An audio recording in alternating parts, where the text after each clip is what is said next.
Hello, everybody, and welcome back to another edition of A Handful of Hope.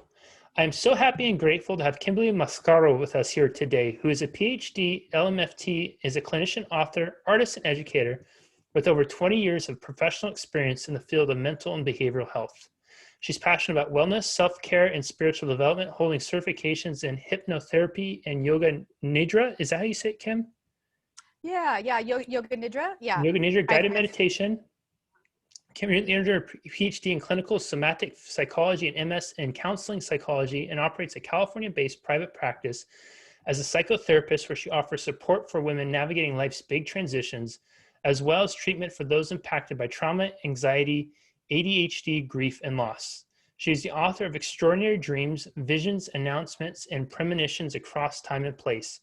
Her presentations and workshops, both national and international, are rooted in dreams and DreamWorks. Kim, welcome, and thank you so very much for being here. Thank you for having me today. Good to be here. Oh, it's so good to see you again. And again, I guess to see you, we talked on the phone for quite some time the first time we chatted. And I have to ask, we are end of November at the time of this recording, 2020. We are still neck deep in COVID here in California. They are putting curfews around the state, more rollback shutdowns. I've seen numerous reports about anxiety and stress being massively elevated than it has in the past. I'm wondering, in your practice, what have you seen in that as a result of COVID? Yeah, I've seen a lot of just differing responses to this pandemic, and of course, there's from fear to uncertainty, all the way to people telling me that this has been good for them. Hmm. And there's been a variety of reasons why, of course. So depending on what, a person brings, to a therapy session determines, how we do manage self-care, what we talk about, and how we move forward during this really just wild time. The people who are coming, Kim, and who are talking about reporting some good from this, I'm curious, do you see them doing or focusing on anything uniquely specific or different than some of the ones who are struggling more with anxiety? As I'm always looking for strategy, if there's strategy that we could pass on to people.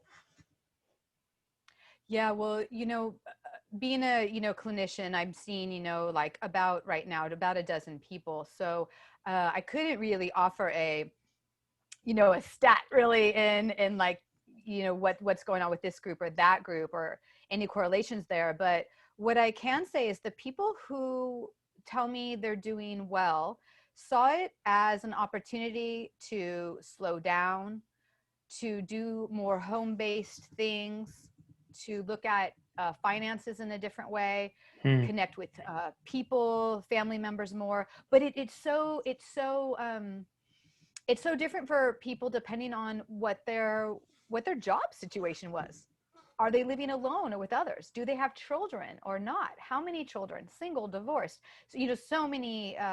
Has anyone in the family contracted COVID? So it's really just dependent on a lot of different factors. Though one thing that seems to be helpful for anyone, and myself included here, is to do certain practices in grounding and presence, I'll just call it, just really practicing being present and staying with our senses to be as grounded and embodied as possible.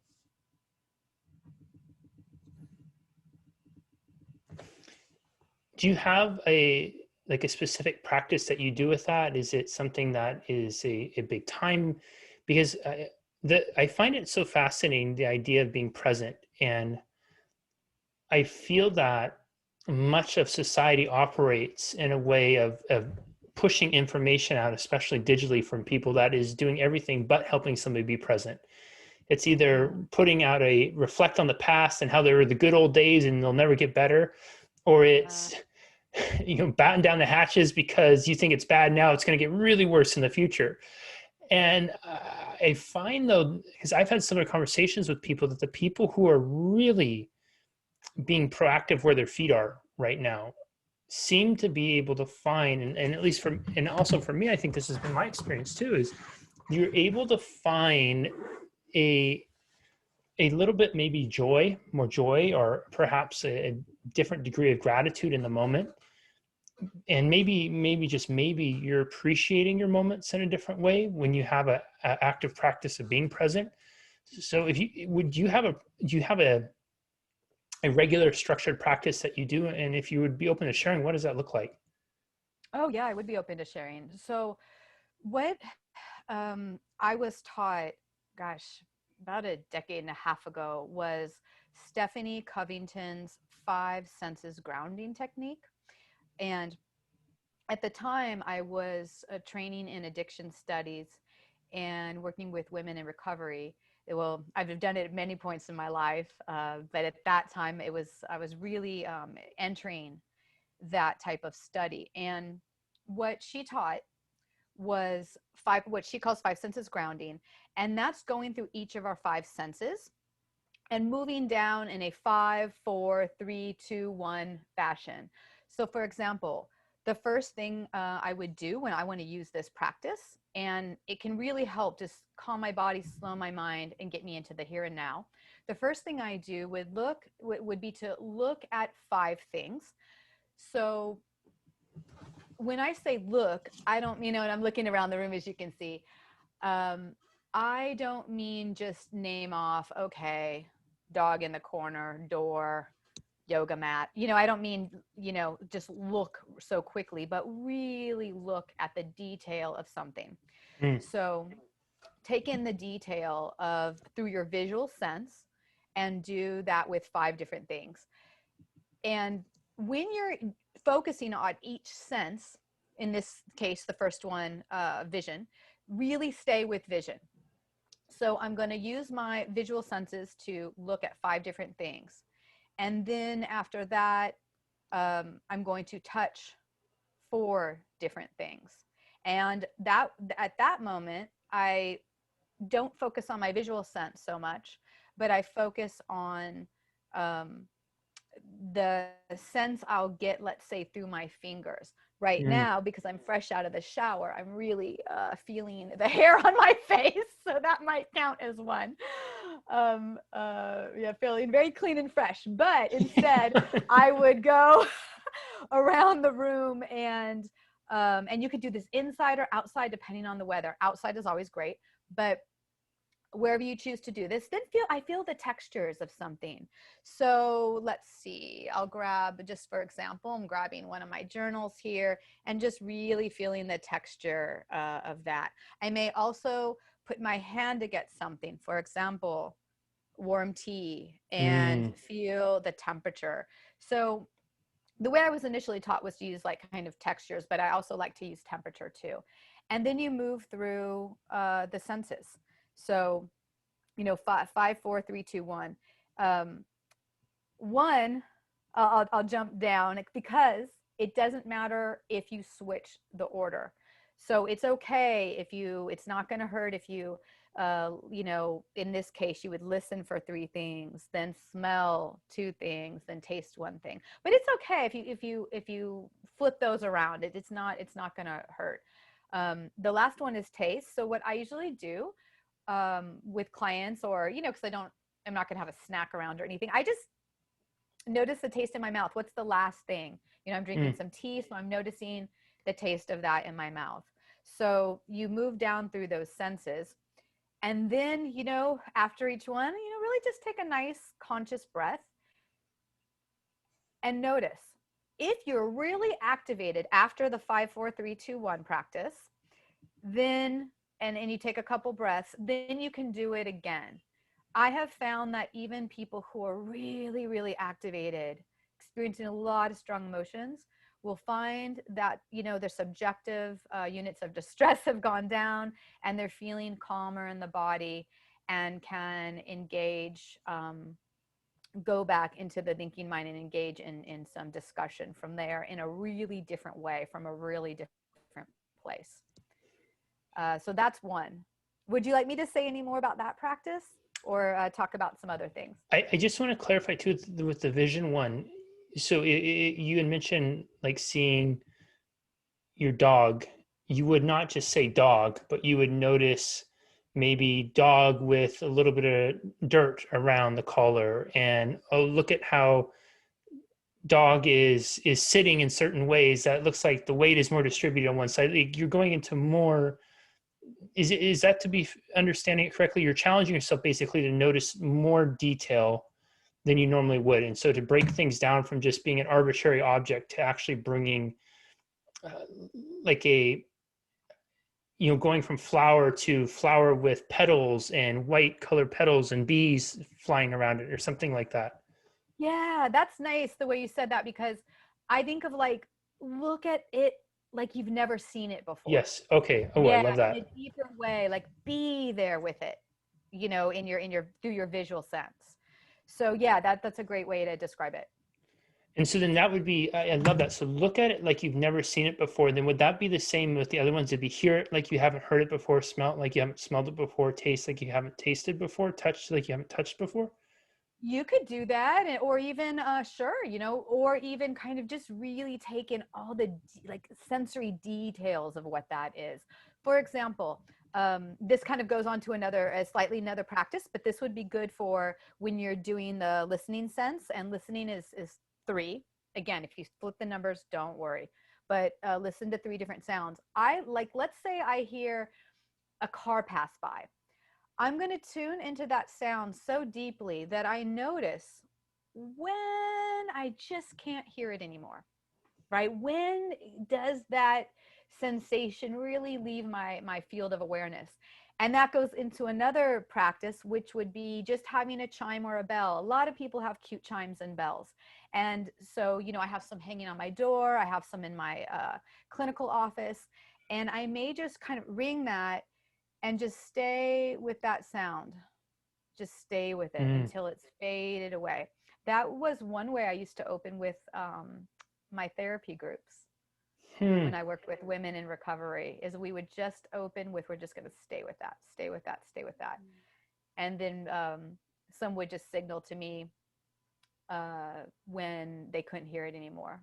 And it was interesting to see who could just tune into that a little longer. Everyone's hearing is different, of course. So it's not like there's an amount of time or anything for this, but just knowing that, okay, we're taking a sound and we're really just staying with it. That can get us again into that one sensation, a little more into our bodies, and then we can go from there. I've done a practice with audio where sometimes if I'm when I'm trying to take a nap during the afternoon and I know I Mm-hmm. need to rest and kind of recharge, but my mind doesn't want to quite turn off. And what I found is when I really try to just tune into sounds, it will relax me. And it's almost like I'm and I'm curious if I'm not as visually dominant as I am maybe visually or kinesthetically. And so then I'm actually trying to be mindful of a more maybe what I wouldn't consider as dominant of a sense. And then it's just that attention to that. And it's incredible how much I can hear that I would normally never hear. Ah, yeah, Right. yeah. And I I love found doing that what you were saying too about just trying to follow the sound. It's sometimes you can hear the train and it carries. And then what's interesting is when I listen to it and I hear it, I can hear it go longer. And I swear when I really focus on it, I can almost hear the echo of the tracks. too. And then inevitably in that following that sound, the trailing sound of the train going by, I start to pick up on another sound that I wouldn't normally hear. Or I'll start to notice what's really interesting is I start to notice sounds of different birds instead of just saying there's birds chirping or I can hear birds. I start to hear, and I don't know what the species are, but I can hear distinctly different bird noises. And I'll say, oh, there's a bird there, there's a bird there, there's a different kind of bird over there. Yeah, that's really cool. I notice the same thing. When we tune in to our auditory sensations, there is so much out there that we can pick up on. And kind of, like even in our visual field, we're just piecing things together. If you look at the way perception works, we're just piecing things together. And I think same with sound, that's different, of course, but we're just not picking up on everything like we can if we decide to do it with conscious awareness. And you mentioned breath. And that's right. In the yoga teachings and philosophy that I've come across, and things my teachers have shared with me, is that yes, focusing on even the sound of breath can bring us deeper into our body. And when I guide people through yoga nidra, I have found that uh, yeah, there's lots of inductions, I guess you could call them, that are focused on breath and sound, that are bringing people deeper into the body with a relaxed state. And you know what I want to share about these, what we've talked about so far, is this is free. It doesn't take a Mm. lot of time, and we can teach it to children. So, you know, when people say, oh, I don't have time to do any self-care practices or grounding practices, I say, you know, you can do this in the shower. You can do this on the toilet. Let's keep Yeah. it real. Your any bathroom, even in public, you know, especially before COVID, could be your own. I used to tell my clients, you know, it's your own private office. If you just need to go in there and reset, if you can do that. So even amidst the chaos of, you know, homeschooling kids and, you know, hustling jobs and family life and all this stuff, we can find moments when we can bring these practices in. Shower, while we do dishes, on the toilet. You know, I'm gonna keep it real. Yeah. Yeah. So this is when we can do different things that are really helpful. I appreciate you bringing up the toilet as your own personal office, because that is, in my opinion, one of the great equalizers of life to the I don't have time. When nature calls, it doesn't care if you have time or not. It's going to sometimes gently knock and sometimes kick down the door. Ah, And if you don't listen, nature will run its course, whatever that ends up being for you. And what that does is it creates this extraordinary invitation to, as you are taking care of nature, to do some sort of self-care practice with it too. And what I love about what you're sharing is you're practicing a system that really has infinite possibilities of experience to it, because we can always expand on it visually. Like, are we noticing different color hues now? Are we noticing different textures, as you mentioned? Are we noticing different sound? And we might get into, we're noticing pitches or tones or different decibels, all these kinds of things. You can grow with it. And I think that's a really extraordinary thing in a world where we have so much external stimuli coming at us to kind of command our attention, or get what we derive as entertainment or distraction or our checkout time. It's a lot of colors, it's a lot of pixelations, it's a lot of stuff coming at us really quickly. And especially for kids, like, my goodness, I've seen some of the kid cartoons that are coming out now, and there's so much detail and colors. I'm thinking there's no way their brain can even process all that, yet it's being dumped onto them. And so to have something where you're stepping away from all that and just creating this in yourself, I think that's really quite beautiful. yeah. You know, since we're talking about self-care in the bathroom, let's just call it that. It can almost be the title of this podcast. Maybe we will Um, call it that. I love it. I love it. Is that, yes? I'm told all the time. Where and when do I do this? Will people see me do it? Will it be weird? You know, and yes, you can be doing this subtly on the bus, but like you said, nature calls. We don't say we don't have time to go to the bathroom. We go to the bathroom. So, you know, instead of bringing your phone in the bathroom or taking it out, or if you go in the bathroom with your bag or purse, you leave it in there. Use it as a minute. So you do your business, whether it be one or two, do your business, but you have a moment before you open that door to say, I'm using this bathroom time to get out of my head into my body. Using the bathroom, Mm, we're already into our, we're already kind of into sensation in our body. But then let's say we're washing our hands afterward. Um, what does the texture of the soap feel like? What does the yeah. sound of the running water feel like? What's the temperature of the water? What's the scent in the soap? Um, how many bubbles do you see in your hand? Now, I just Ooh. scrambled those numbers, but you Yeah. can see that right there. Turning off the water, turning it off slower. Can you hear the sound of the water coming out of the faucet? end. Going now to the towel, change in temperature. What's the texture of the towel? Can you sense wet hands becoming dry? So you see, just in the washing the hands in the bathroom, have we just slow that down a little bit? And I mean, I'm talking 30 seconds, Yeah. 15 even, of slowing. I mean, it's nothing, of slowing down that time. That is a practice that gets us into our sensations and into the body. And before we open that door handle to leave, we can choose to take 3 conscious breaths if we want to. And so on my YouTube channel, I talk about, and I just want to add this because I talk about, and I'm going to be building more of them, but so far I have 2 in a series just starting out called Let's Breathe. But we can do breathing practices in there, you know. Could I elaborate on those Yeah, please. Absolutely. this moment? So just putting a hand on our chest and a hand down on our belly. You can't see it in the screen, but a hand on the chest and a hand on the belly. Doesn't matter which hand. Just then taking a few conscious breaths and noticing which hand is moving more. The goal is to get the bottom hand to move more, to have fuller breaths that are a little more down in the ab. So, I mean, that's how we are breathing when we're, you know, born. If you can watch a baby or a toddler breathe, that's typically what we're going to see, nice abdominal breathing.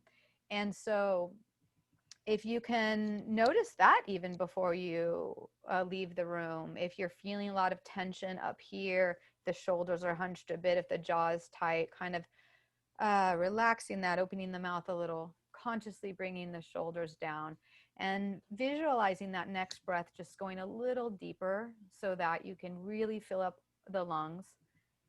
Breathe into the ab, take a breath, walk on out. Hmm.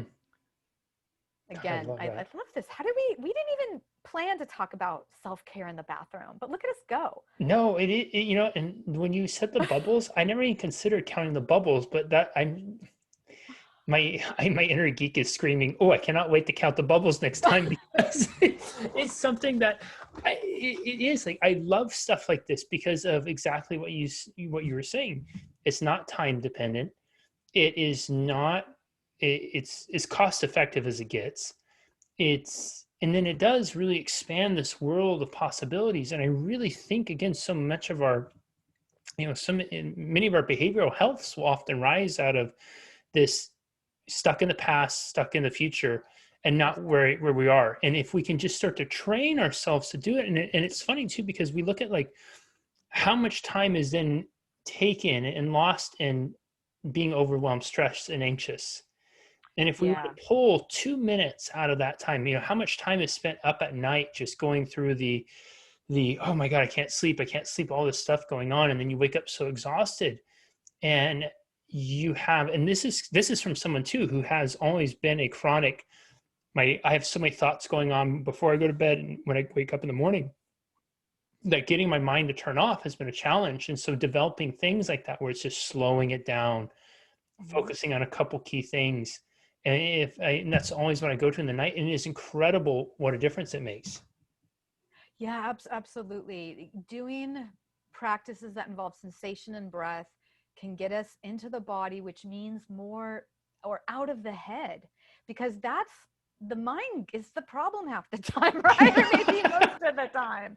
Yeah. So maybe we can even, maybe we can even, since we're talking when to do free self-care that comes into the natural parts of our day, right? So we've talked about bathroom, connecting with being in the restroom. And, before then we leave the room, it's possible to then do a short gratitude practice. Hmm. Why not name, and again, not at the same time, one at a time, right? So you've done the grounding when you wash your hands, you take a few deep, be sure you're breathing consciously, and then maybe name, since we're in a bathroom, we won't do 10, we'll do 3. Maybe just right there in the moment, you can do it looking in the mirror if you like, Hmm. if that feels right or not, but there's that mirror there if there's one, if you'd like, and just to state 3 things that we're grateful for. Now, I say this, and this is important to add. I'm not saying this is going to solve financial problems, domestic violence, things that are actually taking place during COVID that we cannot deny or just jump over. But what I am saying is these types of practices can just bring us a little deeper. And I know sometimes that's scary because, right, our world teaches us to use distraction as a primary coping mechanism. But if we can just go into our bodies and be present a little more, who knows? We may, and do gratitude practices too. We may find that there is definitely something to be grateful for, even amidst chaos and hardship. We may find a solution arising because we've slowed down a little. Hmm. Maybe our body then gives us a spontaneous solution to an issue, or reveals a truth. Hmm. Like I'm changing my relationship when COVID's over, or I am going to apply for that job I was scared to apply for, or whatever it is. Those are just two small examples, but you kind of get the idea Yeah. that when, right, we go into the body a little more, we practice conscious, attuning to sensation, conscious breath, gratitude, that it slows us down a little and gives us an opportunity for something maybe deeper within, that's existing deeper within us, to arise and help solve problems. God, I love this rabbit hole we've gone down, and I want to keep exploring it. In the interest of time, I want to make sure we spend a minute or two talking about your dream work. If you could just tell us a little bit about what you do with the dreams, what is, the Oh. general overview of it. I know people are wildly curious about it. One of the emails I get, I would say at least every few weeks, is from people. Have you ever done any work with dreams? Do you know anything about dream interpretation? There's a massive curiosity out there of people who are interested in dreams. So I would love for you to give an overview of what kind of work you do with dreams. Yeah, thank you. I mean, people who want to take a deep dive are welcome to contact me and at consciouschimera.com, and have some one-to-one, a deeper dive into this. So let's see. Dreams became, really on the forefront of my life in about 2004, 2005 for a variety of reasons. But since that time, I pursued that in my doctoral studies, in that I did my doctoral dissertation on dreaming. And I've run dream salons. I've presented on dreams in nationally and internationally, presentations, workshops.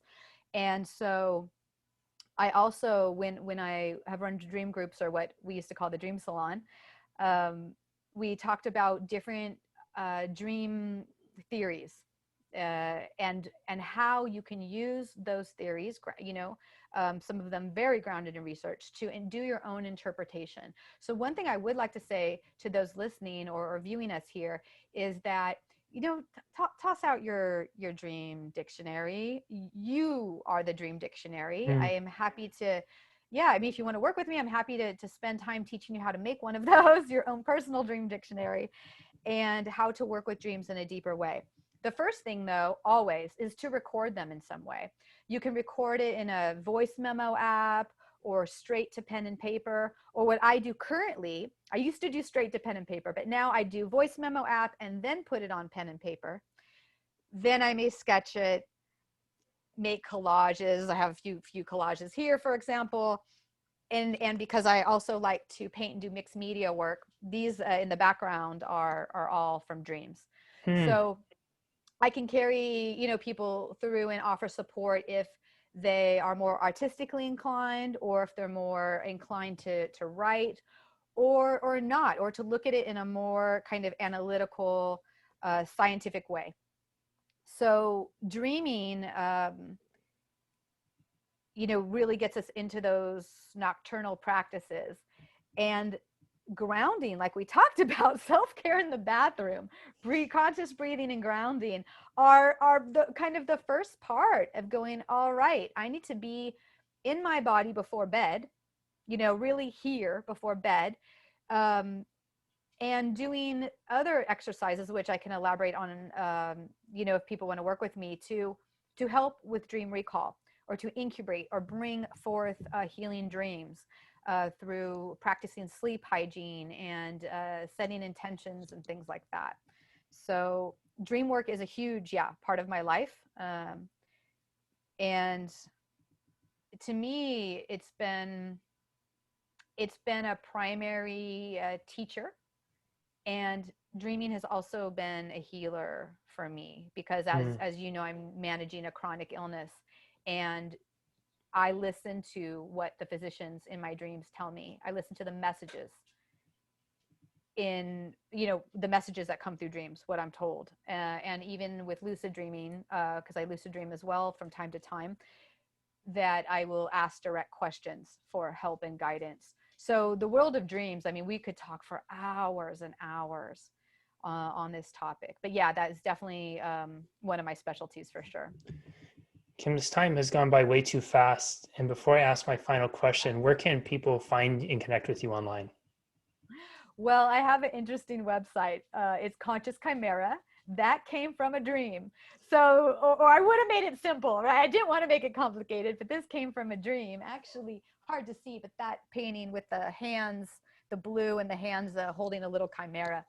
So, conscious, Conscious, chimera, like the mythological being, Chimera, consciouschimera.com. You can look me up by name as well. And I'd be happy to, talk to people about dreams. Or another thing I do, if I can add, I need the email address to do so, but I offer free yoga nidra, which is a sleep-based guided meditation, every Wednesday evening. And if people would like to be a part of that free Zoom, we do it on Zoom offering, you could just send me your email address and let me know, and I'll put you on the weekly list. Very cool. Kim, for folks who have never really considered their dreams in greater depth as more of a beyond an experience they had, maybe it was something cool, maybe it was something scary, but they are curious now after hearing you talk. What is maybe, and if there's a better way to ask this question, please feel free to rephrase it. But what is a benefit, or what are some of the benefits that we can gain from beginning to explore our dreams? Oh, so many. Well, whew, that's a big question. So many things, and I want to go way out there to answer it. For me, as I mentioned, they show me, and again, this is supported by theories and research and things. They show me what I might need to bring more into my life. They've also shown me what I may be concerned with in my waking state that I just might not have given a lot of attention to. They help me process emotion. I mean, this is really, for everyone too. They also, dreams can also help us solve problems. The dreaming is interesting. So let me say this. Dreaming is so interesting because someone might say, oh, what's the use? I don't recall my dreams.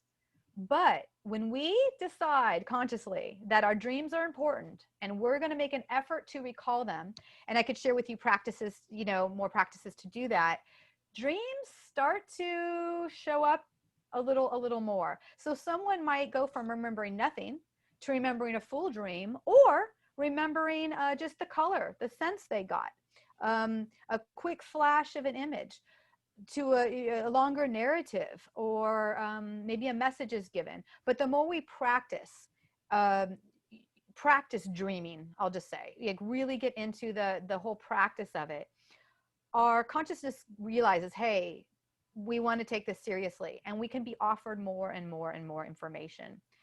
So people, it's not unheard of to have people who, and this is a real leap here, go from never having much dream recall to a full-on vivid dream, or even a lucid dream. That can happen sometimes. We just need to really tell ourselves that we value that part of our awareness and consciousness, and that we want more of that in our life.